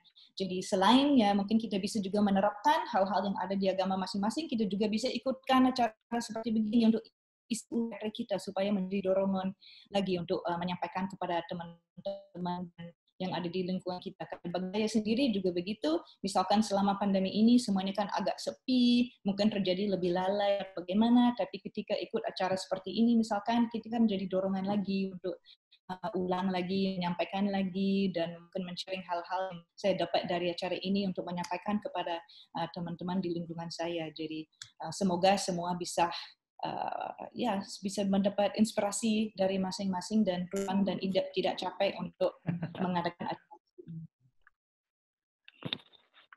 Terima kasih sekali Bu Brenda, Astungkare. Mudah-mudahan IDEP tidak pernah lelah lah untuk bekerja kepada masyarakat dan juga butuh bantuan narasumber-narasumber Pak Rusalid, beliau Bu Brenda dan juga seluruh kalau bisa pemerintah, NGO, yayasan, masyarakat untuk saling bersama membantu bahu-membahu untuk menyelamatkan ataupun konservasi air yang ada di Bali. Sedikit menyimpulkan, sebenarnya jujur saja dengan waktu yang sempit, yang singkat seperti saat hari ini, tentu banyak insight, banyak informasi yang ya istilahnya kurang lah. Seharusnya bisa ditambah mungkin ya.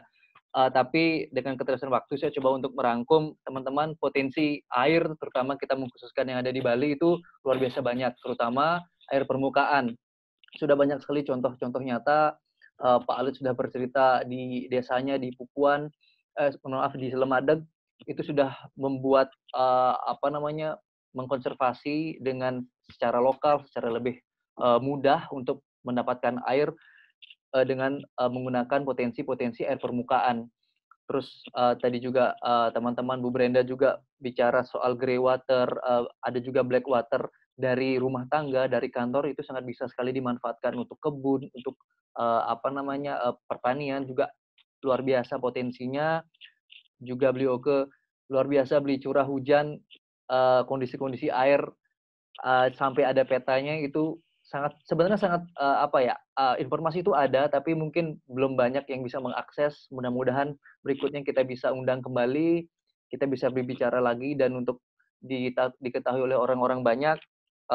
Dan juga air tanah seharusnya menjadi tabungan, menjadi investasi, bukan menjadi komoditas yang dipakai tiap hari seperti itu. Lalu kesimpulannya, konservasi ataupun solusi konservasi air di Bali luar biasa sekali. Ternyata perlu adanya inovasi yang lebih kreatif dan juga usaha kolektif bersama untuk mengkonservasi air di Bali, menyelamatkan air di Bali. Dan yang terpenting juga di Bali dan di Indonesia, konservasi berbasis budaya, berbasis agama, kebiasaan, adat istiadat juga harus kita lebih galakkan. Karena jadi lebih lengkap, konservasi berbasis budaya, inovasi, dan kolektif bersama, niscaya akan membuat mudah-mudahan Bali, khususnya Indonesia pada umumnya, mudah-mudahan tidak pernah kekurangan ataupun krisis air, terutama air bersih seperti itu.